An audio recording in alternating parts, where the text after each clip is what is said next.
to welcome you to this event. The Vice Chancellor, the DG, Department of Education and Higher Training, Deputy Vice Chancellors, Deans, special guests, I want to crave the indulgence of all of you to recognize especially the partner of Professor West, whom we did not recognize at all, Miss Sabi Horn.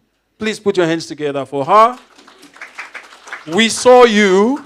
We were looking for the right grammar of change to introduce you properly. We did see you. We are happy to have you in our midst. And so we are now going to get our opening remarks, and they will be delivered by none other than our own dear Vice Chancellor, Professor Oliswa Mtose. Please put your hands together.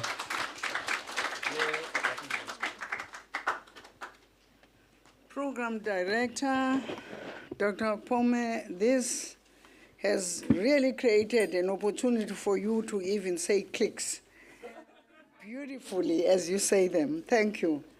Director General of the Department of Higher Education and Training, Dr. Nkosinathi Sishi, members of the Department of Higher Education, we've been graced with your presence, ma'am, thank you. Deputy Vice Chancellors and members of Executive, Deans of Faculties, Heads of Departments, and staff, most importantly, our distinguished guests, that I call them now my brothers and my sisters. Professor Ajimen, I don't see him tonight, with Mrs. Ajimen. Professor Bewaji, Professor Michael West, Professor Sinfri Makoni, who has been online, the support staff that are present here, our UniZulu band, and I want you to give them a very warm round of applause. You are amazing, amazing. Thank you very much. Good evening to everyone. Yesterday, in my welcoming remarks, I made a reference to a network of scholars, thinkers, and activists from different political and academic orientations that can be drawn together to what they believe is a common purpose. One would assume that when this happens, it creates conditions from the birth of the school of thought, or in our case, node of African thought. I also warned that it will be a protracted process fraught with contestations and sometimes fierce polemic positions. I am sure that all of us have been in this conference have begun to see and feel what I would call labor pains of bringing into existence a node of African thought as manifested in the intense engagements we have had. When I was in Penn State University, Professor West, Professor Siepe, Professor Makoni will witness that we discussed the agenda as to why we were visiting them. The following morning, I told them a story that I told to Professor Masocha and my organizing team, that for the first time in my old life, matured life, I felt pregnant again. And that feeling did not stop until I gave it to Prof. Masocha and the team. I said, run with it, but I'm so impregnated with this idea. It's like something is gonna burst. That was my words the following day. I said, I feel like there's something that is gonna burst. And yesterday, I spoke to Professor Ndlovu, who asked me first thing, he saw me in the morning and said, Prof, last time I spoke to you, you were pregnant. How are you feeling this morning? I said, I'm in labor pains. And he was hopeful that by end of day I would say, there's a baby. I said, no, I'm still gonna be in labor pains, possibly up to Saturday. Then you will see the baby. If you did not realize yesterday the labor pains of bringing to existence this node of African thought, you must think again. This manifested in the intense engagements we've had. I take this as a good sign that this will not be a stillborn.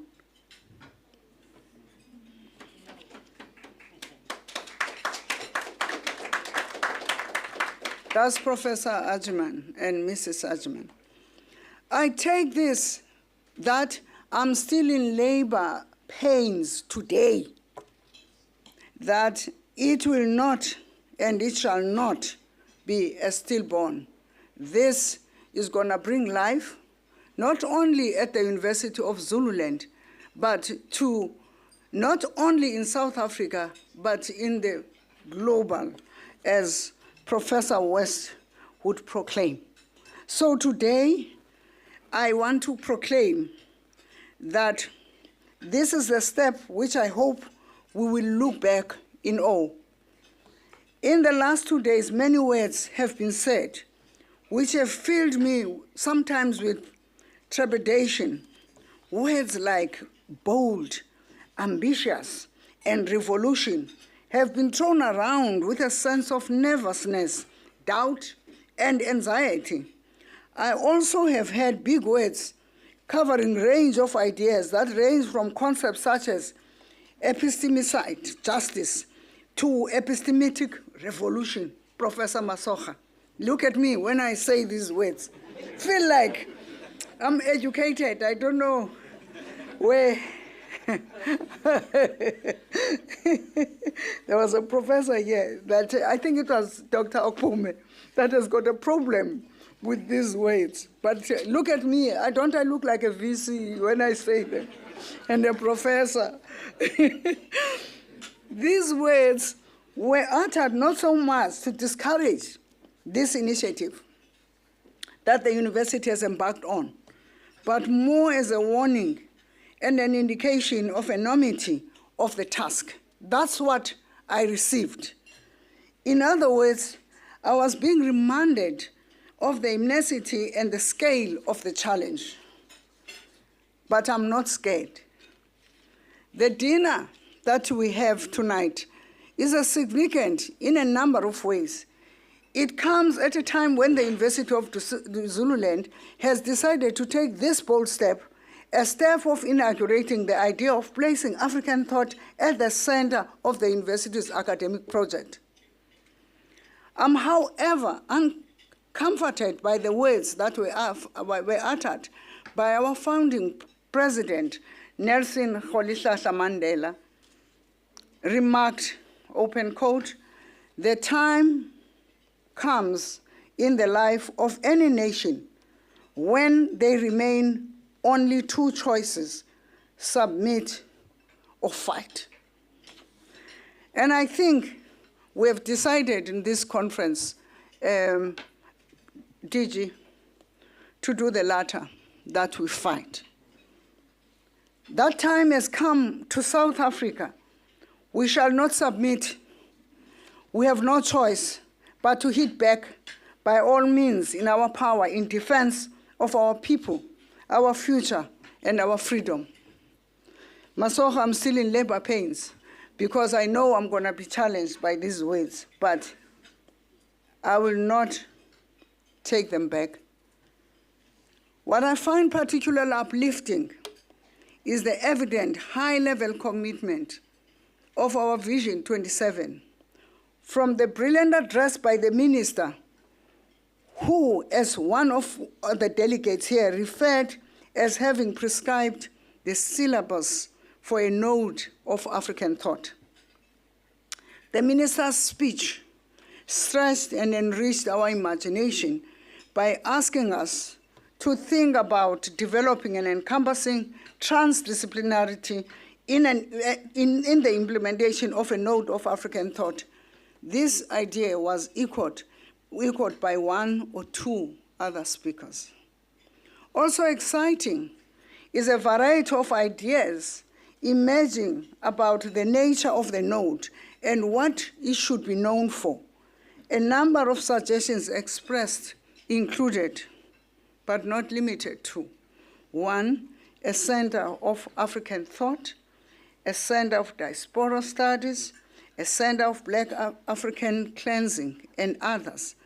With regard to what the African node thought should be known for, the focus revolved around the ideas of creating new Afrocentric ontologies and epistemologies based on African lived experience.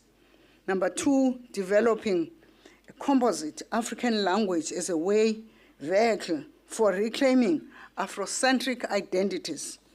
Repository for scholarship for African writers on the subject. A journal that will publish research from scholars associated with the node of African thought. I have a sense that the time has come for the University of Zululand.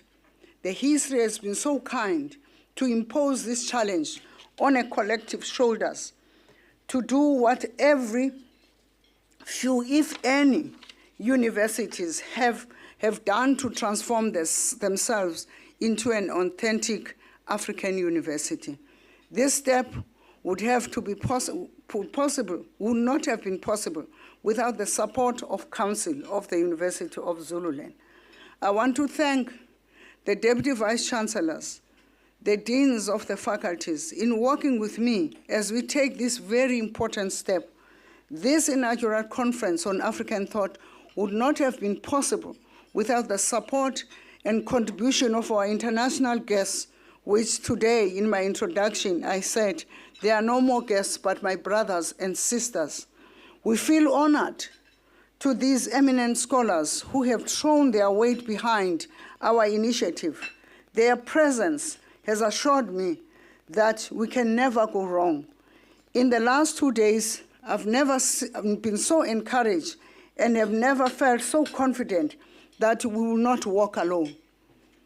We appreciate the fact that the DG, Dr. Nkosinathi Sishi, has agreed to address this gala dinner. Imagine this. This is history and groundbreaking. No conference has had a minister, and that is followed by the Director General to that Office of Higher Education and Training. This, if we can't call it a blessing and an honor, DG, I don't know what we want to label it, but it tells us that iqamaku livumile ngokwesiXhosa. AmaZulu athe ewe ngokweBhayibhile. And I appreciate that because it looks like we are not just honored, but this occasion has been graced by the highest office of authority in higher education. So, by those words, that could not mean any other than the support and encouragement that we are given by the office of the minister. Ladies and gentlemen, if both hands can come together as Professor Siepe comes up to introduce our Deputy Director General, Dr. Sishi, this evening to give us a welcome address, an address, not a welcome. Thank you.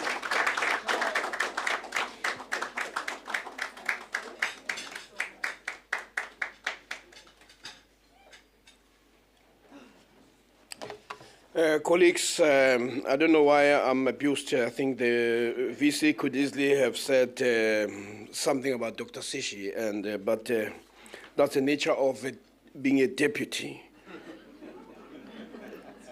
You are always assigned the most difficult task. But this is not a plea for your sympathy. Let me indicate that I want to echo the words of the Vice Chancellor in indicating that we are birthing something very good and great. And Dr. Sishi, it reminds me of, before I talk about your struggles, what James Baldwin said when he was addressing a group of African Americans, that things will get better. And some of them were wondering whether James Baldwin had taken a few drugs, because the possibility of change was no near their imagination. And he said to them, I know, ladies and gentlemen, that what I'm asking is impossible. But in our country, the impossible is the least we can demand. And in this venture that we're embarking on, the impossible is the least we can demand. But we're emboldened in this task, in understanding that we are working within what the minister said, an ecosystem that is supportive. And your presence here is an indication that we are covered, that we have not much to fear. But at the same time, in terms of the other side, is not that we get supported by somebody who happens to be in an administrative office, but we are also supported by somebody who had been an activist himself, and in a sense understanding that we hope that you will do what you have always done to make the political educational and pedagogical, and the pedagogical more political, to insert the political questions in what we do. Ladies and gentlemen, the Director General, Dr. Nkosinathi Sishi, has been in the business of the public service, serving the people of this country for a number of years. At least that's a very long time, 36 years. And in that, he had dealt with corporate governance. He has been a Deputy Director General, governing councils of and he's been in the office of the DG, he's been in the Department of Transport. He has been, I see there's a PRASA there. So if you're talking about not only departments, you're also talking saving in the capacity as somebody engaged in oversight the business of government. He's been a member of Umalusi, so examination board. You look at it, his history is a history of making sure that the systems work. But for me, it is more the intellectual role that is going to be providing beyond, of course, I was told that before he leaves here, he'll be signing some documents, and I hope that there's resources involved. But the long and short of it is that you're talking about somebody, that's why he's a doctor, who's got a PhD in specializing in management. With those few words, I want to present an activist and a friend of this university, but also a colleague that we can rely on, Dr. Sishi.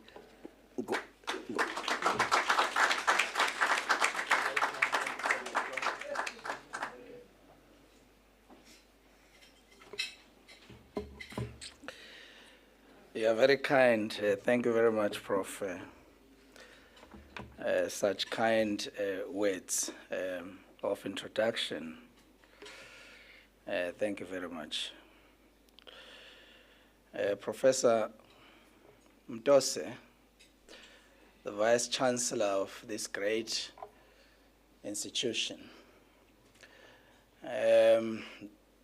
Tonight reminds me of the events of the last 8 weeks, at which Professor Mtose led a group of academics that were appointed by the minister to develop guidelines for a comprehensive student funding model for South Africa. The work that was presented to Cabinet and to our President, who has approved it and then suggested that we begin a process of consultation which we have already started to embark upon. And I stand here tonight filled with lots of thoughts emanating from the inputs that have been provided by various stakeholders in higher learning regarding the future of our young people and the future of education and training in the Republic of South Africa and in the region where we are in. Thank you very much, Professor Siepe, for kind words of introduction. I do wish to start by recognizing the contribution to our system by Professor Tose that all of us appreciate. And I think in the words of the President of the Republic at the occasion of the presentation of the student funding model, he did recognize your leadership and the work that you do, and indirectly the leadership of the University of Zululand.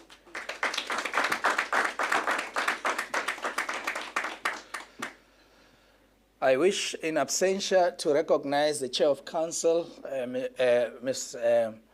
Nomarashia Kaluza, in absentia, and all members of Council present, and those who are not here who may also have in one way or the other contributed to this amazing evening.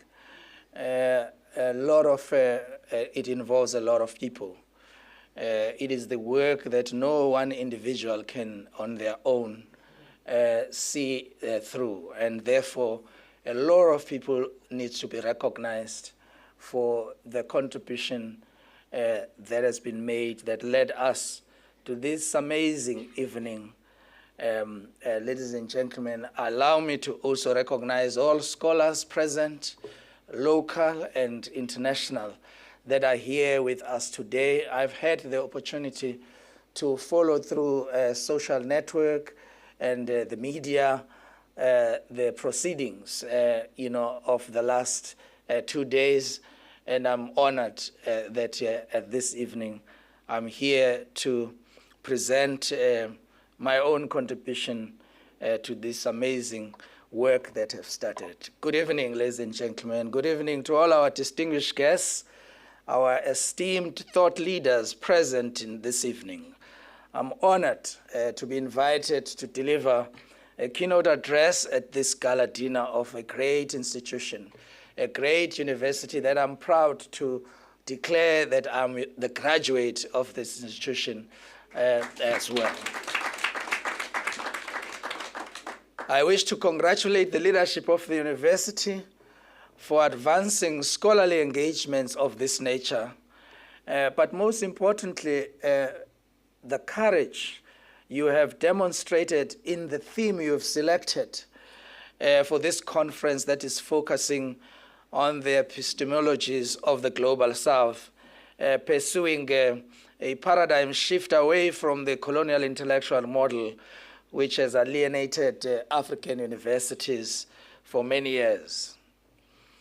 The theme of your conference coincides with my own thoughts, which grew in intensity as I listened to different presentations at the World Academic Summit I attended in New York recently, where university rankings were discussed over 3 days.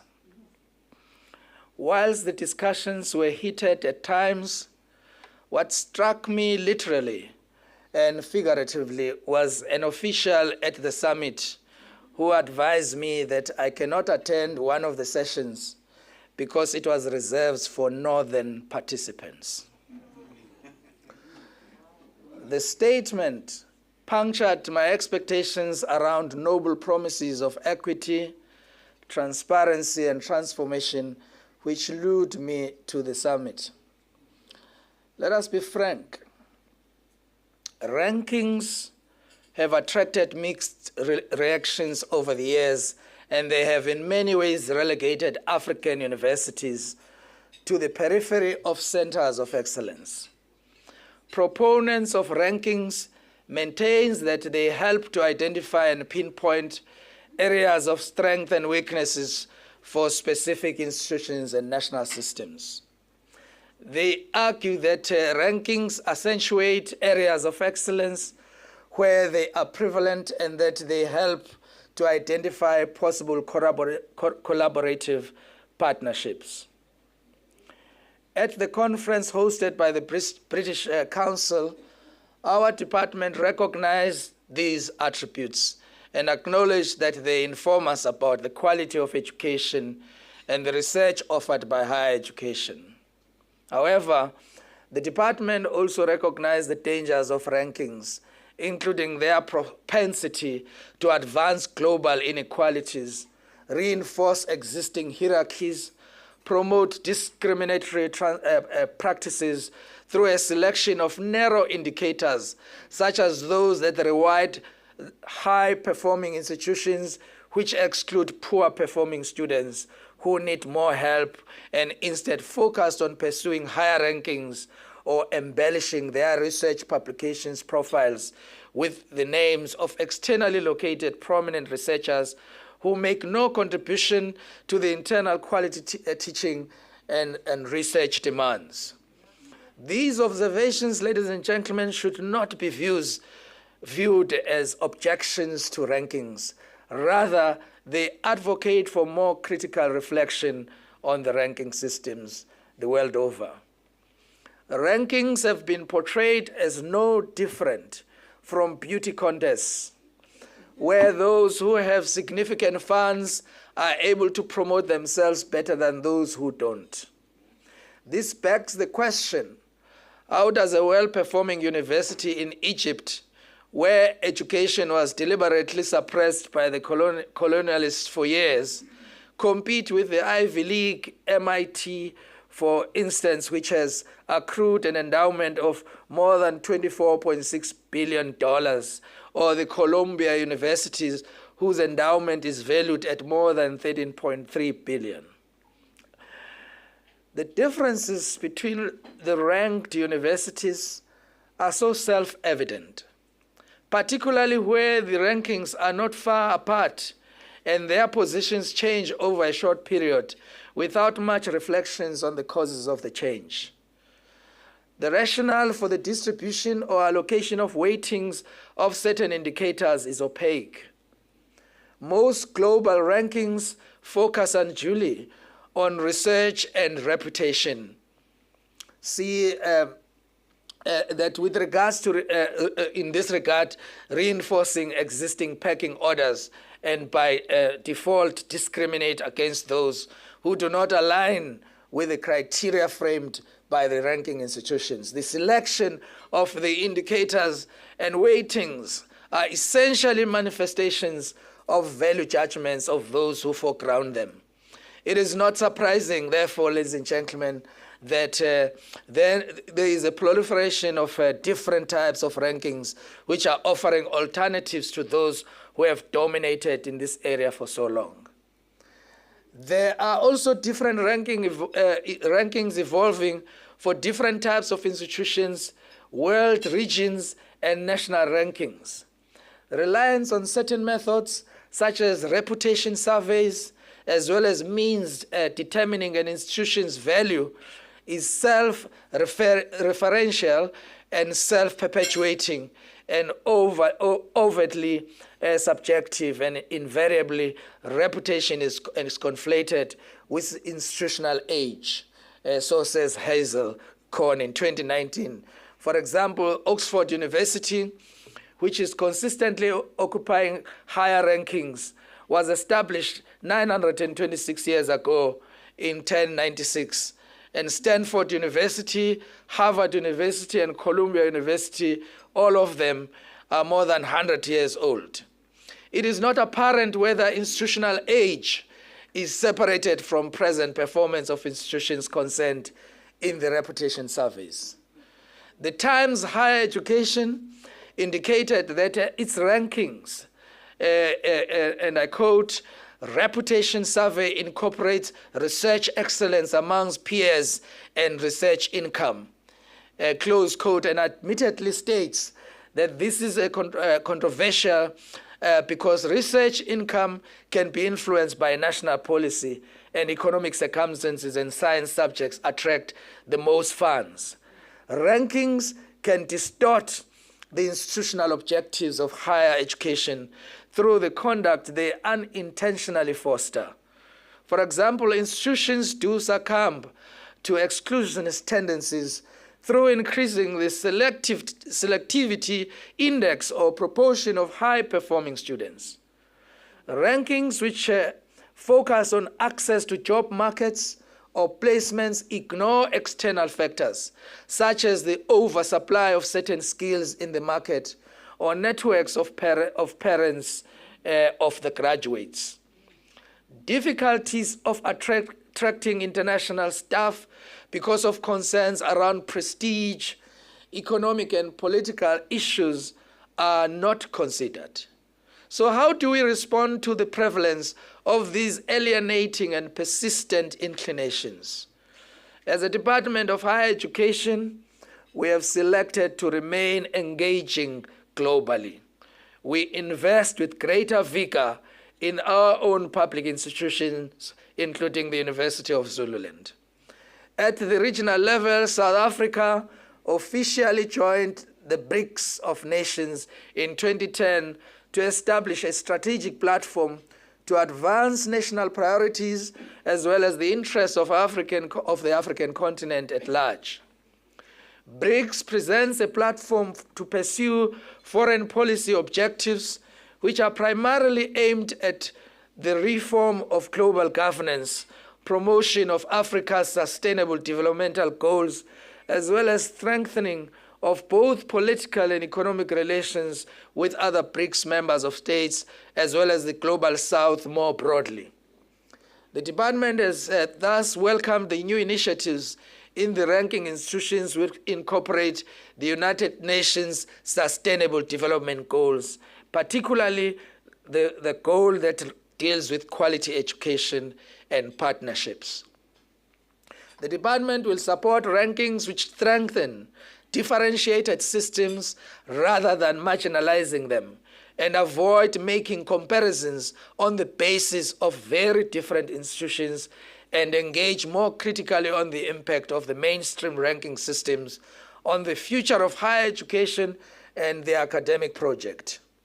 To date, ladies and gentlemen, the key achievement of BRICS education and ministerial engagement is the establishment of BRICS Network University, which was established in November 2015, whose goal is to develop and facilitate university collaborations and exchanges at master's programs and PhD level across all BRICS of countries. It aims to promote staff and student mobility, as well as a joint research in specified areas and fields, some of them that includes energy, water resources and pollution treatment, ecology and climate change, computer science and information security, economics, and studies on BRICS studies.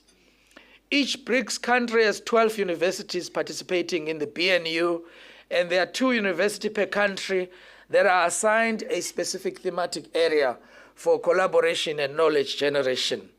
South Africa is represented in the BRICS by a number of universities, mainly based on their expertise and research strength in respecting knowledge areas. And these will include the University of Witwatersrand, that is responsible for the thematic area of computer science and information security, the University of Pretoria, responsible for ecology and climate change, University of Cape Town, Northwest University, Limpopo University, University of Johannesburg, all responsible for economics, energy, and BRICS studies, respectively. Recent ministers' meeting focused on high-quality partnership for a new era of global development with specific intent to enable education in the context of digital transformation, link industry, innovation, and TVET, building a sustainable BRICS education future has been established, and locally we are preoccupied with considerably more imperatives than those presented by ranking institutions, including considerations such as articulation and entrepreneurship. Government has invested over 165 billion in the PSET system, and our public universities have been prime beneficiaries of national allocations. Through the Sibusiso Bhengu program, and I'd like to thank the Vice Chancellor of this university who recently assisted us in the relaunch of this program called the Sibusiso Bhengu program. Professor Sibusiso Bhengu is the first Minister of Education in the democratic South Africa. And in the financial year 2016-17, we continued to support institutions through this program, particularly those institutions that were neglected by the apartheid administration. And these institutions include Sefako Makgato Health Sciences University, the University of Fort Hare, the University of Limpopo, University of Venda, Walter Sisulu University, the University of Western Cape, and of course the giant University of Zululand and Mangosuthu University of Technology. Ladies and gentlemen, we have decided recently that the funding for this project also is not going to be run like it was run in the past, where one of the Ivy League institutions would look after this budget and then decide what are the priorities of the rest of other institutions that belong in this category. We've moved those funds with immediate effect to one of the institutions that understand what it means to be disadvantaged. And we are very happy that we've taken such a decision. The purpose of this Sibusiso Bhengu program is to address the inequalities that have impacted the development and sustainability of the historically disadvantaged institutions and to contribute to their further development as strong universities in a diversified system which are socially embedded and responsive and highly regarded and valued, including by the communities from which their students are drawn and which produces graduates and new knowledge that contribute to socio-economic development in the local, national, regional, and international spheres. In short, Program Director, the department's intent is to rekindle and nurture the African intelligentsia whose role will be an engaging one through a formidable institutions whose prevalence and authority in science and humanities will be second to none.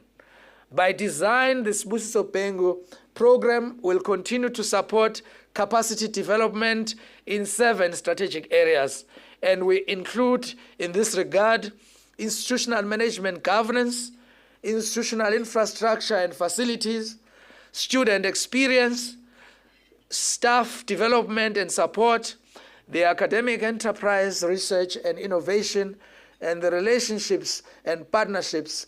It is also intended to align all earmarked funding allocated to the 8 universities around a set of common objectives that includes decolonization in higher education, that includes indigenous knowledge systems, the 4th Industrial Revolution and the digitization program, blended learning, entrepreneurship development, as well as the environmental sustainability. The program is supported by a dedicated earmark grant, which together with other earmark grants and funding from other sources will support each institution to implement a holistic institutional development plan. And instead of ranking our institutions, we think we'd rather be busy doing this, Program Director. Since the 2016-17, just to make an example, we have allocated about 1.3 billion that has been issued under this grant. And this year, we've increased with this funding with an additional 192 million. And an additional 1.5 billion will be released over the next funding cycle as we accelerate the implementation of the program. And the beneficiaries are only these institutions that are historically disadvantaged. Ladies and gentlemen, I trust I have convinced you to some extent that we have not capitulated before the northern epistemologies, and we are using multiple strategies ranging from engaging at global, regional, and local level to active investments in institutions such as the University of Zululand, trusting that all our institutions that have been disadvantaged in the past will take the baton and run to the finish line and assert our presence in the global arena for the benefit of generations to come. Thank you, ladies and gentlemen, for this opportunity.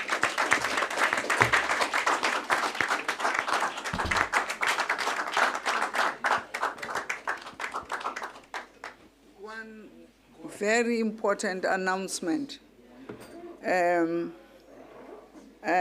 But it's going to be coupled with the word of appreciation, because I'm standing, but Professor Nomlomo will do that later. But I wanted to make this announcement, and I forgot. DG, our DVC, Teaching and Learning, has been nominated as one of, now received an award as one of the champions in higher education, DVC's category of entrepreneurship development in higher education.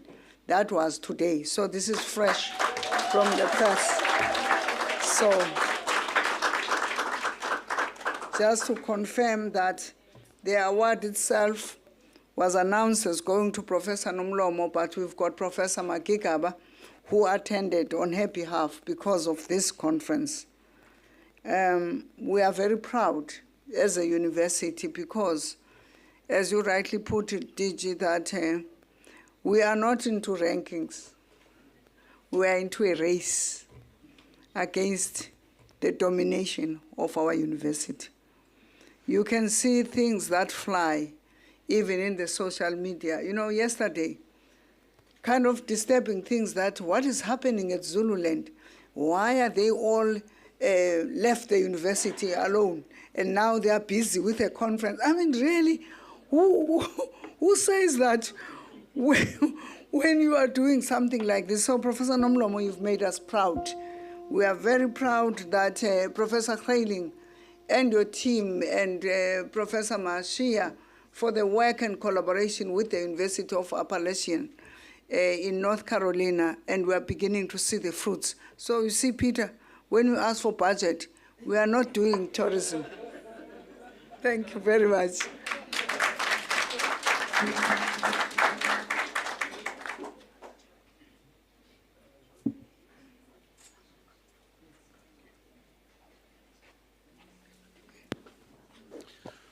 Ladies and gentlemen, let's put our hands together once again for those two important announcements. For the DGs, it's fantastic to see people in government. First, it was the minister himself. Now it's the DG. Maybe it's because my experience is very limited, and I mean it. But the sense we get of people in government on these issues is they just go there, do the admin thing, and leave. But what we have seen since yesterday is really mind-blowing. You see the interests, you see the content, the weight of the communication. You know these distinguished gentlemen didn't just come here to tick a box, but came to make a significant contribution and to associate with the project. Let's put our hands together once again for them. And don't mind me, please, let's put our hands together for the leadership that has made that possible. Because I think if the leadership did not present the university and the conference in a proper way, then the kind of reaction would have been different. DVCs, DG, it's a dinner, let's not forget. Yeah. At this moment, I would like to invite the enchanting Zulu Band featuring colleagues from the Department of Creative Arts and the one and only Dr. Buthelezi. When he starts doing this, we don't know when he will stop. And if you've not seen it before, please attend one of our graduation ceremonies. When he starts doing this, nobody knows when he will stop. The floor is yours.